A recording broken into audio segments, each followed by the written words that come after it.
Alright. One last Hawthorn video, okay? You're like, maybe you're just watching this and you're like, I haven't seen the others.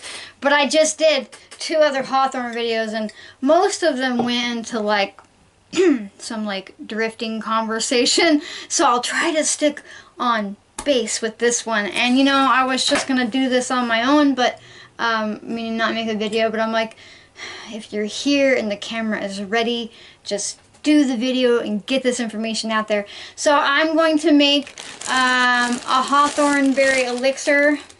Geesh, look at that, I sat my hawthorn berries in the honey lid.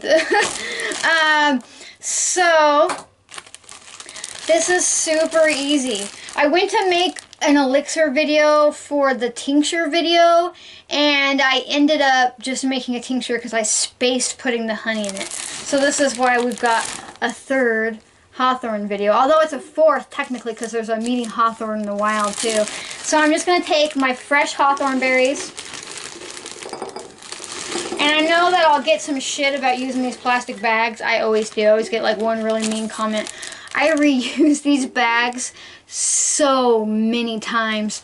It's not even funny. Like I probably buy like, I don't know, a box of these like once a year, and then I just rewash them and dry them because they're so handy when you're out there on the land. Like you can bring like a pretty basket and stuff, but when you're doing like serious gathering, you can't just go out. I mean, you can just go out for one plant, but like, you know, you always come across at least 4 other things that you're like, oh, I could gather a little bit of you while I'm here, and these bags make it really handy to separate and ID everything properly. Okay, God, I sat both those bags just right on the honey lid. Just gonna have to suffer through eating honey off of my fingers. So, I'm just gonna fill this jar. Look at that, that was a perfect amount left over. Must have been meant to be. I'm just gonna fill this jar up with my fresh hawthorn berries. These are the fruit of the hawthorn tree. Doesn't matter which hawthorn tree you come across, all hawthorns are medicinal. These actually aren't native to my area. We have black hawthorns here, but they're kind of far and few between. And they don't tend to last until the frost as long as these red hawthorns do. Now, you're like, why does it need to last until the frost? Because when the frost comes, or if you live somewhere where you don't have frost, just wait for it's a real prolonged cold temperature for like a week or so, because it shoots up her vitamin C and all of her medicinal content levels by like 10. Like this little berry right here has 10 times more vitamin C than an orange. Isn't that amazing?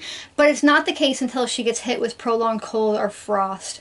And so we had our first frost after about a week of cold, and so we went out there to get her. We will go back again, and she'll be wrinkly the next time we go, and she'll be just fine then too. A lot of people like to make sure that when they're gathering rose hips or hawthorn berries, they get them when they're just like perfect, you know, it's like August and they're beautiful red, and I'm like, please just wait and be patient for that fall medicine to be ready, because she's not even done producing her seed by that point in time. And when she is wrinkly and when she goes like a real deeper red, like if you go back and watch the video when I introduced you to Hawthorn in the wild, that was a different tree but the same species. Her berries are definitely a brighter red. Now these are a deep dark red because they've been kissed by the cold. So we're making an elixir, which is just fancy talk for tincture with honey in it. But why do we do that? Well, we do that because honey has the ability to pull out some water-soluble properties, but still is a preservative. So like we don't have to worry about like we are watering down our vodka content, but we're watering it down with something that's capable of extracting medicinal properties. And I like to use, and I only use for the most part, 100 proof vodka, because she's 50% alcohol, 50% water. That means the dosage is perfect out of the bottle, and that you are getting all of your water-soluble properties and your alcohol-soluble properties.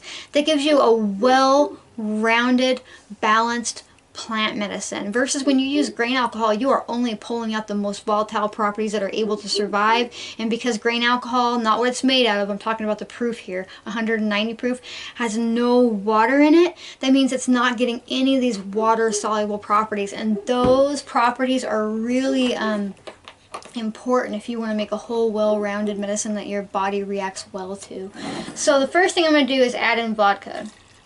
And we do that because when you add honey over the top, it's a real pain in the ass to put the vodka back in there. Because honey creates like a water barrier, and so it can't sink down in. And so then I'm just going to take my raw honey. You don't have to use raw honey if you can't get it, but it is, I really like it because it's not just sugar. And then I'm just going to dump raw honey in the top. You know, it's not an exact science. You can just do, you know, what is that, maybe half a cup? Maybe half a cup, yeah. You know, and then you get to clean off the side.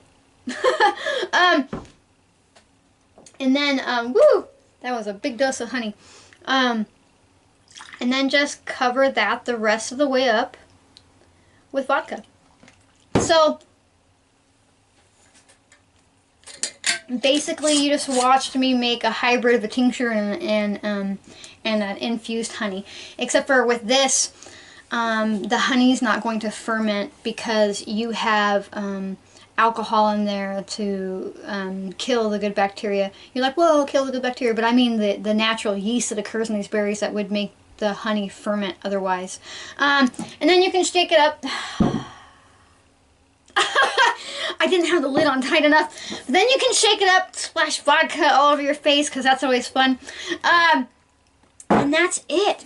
You're going to let this sit in a cool, dark place for about 6 to 8 weeks. And at first when you shake it, you're like, oh, it didn't incorporate. But what will happen is that vodka, the alcohol properties will start actually extracting from the honey and thinning her out. And then the honey will start extracting from the hawthorn berries. Almost said rose hips. They're in the same family, but isn't that so neat? So like, you're not just getting the properties of the hawthorn berries here, you're actually kind of making a honey tincture too. So the vodka is going to be pulling out the medicinal properties of the honey, and the honey is going to be helping pull out more water-soluble properties of the berries. And then the last thing to do really is to make yourself a label. So my hands are all kinds of sticky. I didn't lick them well enough. Okay, so I'm going to make myself a label. I'm going to mark and say that it's a tincture and it's honey and that it's wildcrafted and that I started it on the 5th of October. And then I'm going to write in there that there's hawthorn berries. I'm going to write in there that there's raw honey. And then I'm going to write in there there's 100 proof vodka. And then I'm going to write where I got it from. The berries.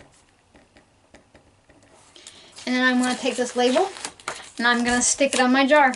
That way I don't forget what I've made or when I started it. It'll be ready in about 6 to 8 weeks. But if you forget about it, no big deal. This will never go bad on you. It'll never tincture so long that it'll make you ill. None of that stuff. So what is the point of this medicine? Hawthorn is an amazing heart medicine. So if you've got palpitating chest, if you've got heart disease in your family or have heart disease, high blood pressure, cholesterol issues, anything and everything to do with your circulatory and your heart system, you know, pumping blood around your body, she is fantastic and she is extremely safe.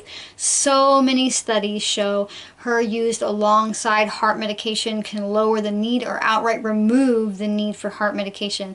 And you know, it's not going to hurt you to take her alongside of it because she's in the apple family. If you aren't allergic to apples, you can use hawthorn.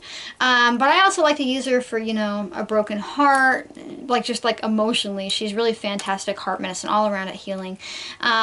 So it's that simple. All I did was put some fresh berries, and you want to use fresh berries, that way they still have their water soluble properties. You've never really seen me make a tincture without fresh plant matter.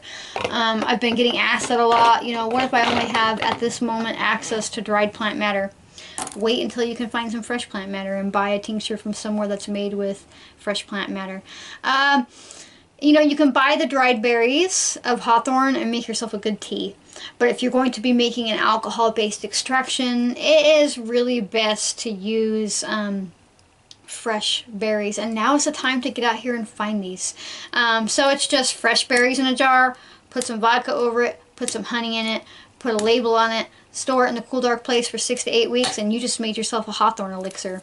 That's so easy, right? Isn't it crazy that right now, there are people paying thousands of dollars to somebody to learn this information?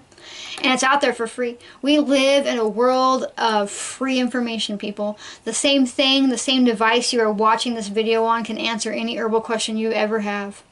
It's amazing, really. So you are smart enough to teach yourself. You are smart enough to learn by doing, which is the way your ancestors did. You are smart enough to do this. You can do this, okay? So get out there and find some hawthorn berries. She grows everywhere. You can probably find her in your neighborhood. She's a really popular ornamental tree. She's got beautiful red berries in the fall. People like that color. Anyhow, so if you like my videos, make sure that you subscribe and turn on notifications by clicking the little bell down below. Like and comment so I know you're here with me, and it helps other people find me. Also, if you've got questions about the video, put a question, you know, about what's going on in the video. You start asking in the comment section and I answer, because I normally do. You could answer 100 other people's questions. You know, and then all of a sudden, I mean, like, you're not actually going to have to be in there typing out those questions. I mean, like, your question, if you have the question, other people have the question. And when I answer, it answers a lot of people. And that's really cool. That's how knowledge spreads for free. So anyhow, oh, and come find me on Instagram. I post there a lot. I give a lot of information over there for free, and not just about herbal herbal medicine. I also talk about trauma and land-based healing, and I'm just a really raw person over there. And I mean that. Like, I really pride myself on not, like, I don't know, Instagram filtering myself up, like, emotionally. You know, I'm having a bad day. Like, I will tell you that, you know, things like that. Like, my day's going all right now. That was theoretical. But anyhow, so you can find all that information by following the link in my bio. So thanks for listening to me ramble, and I will see you next time, okay? Bye.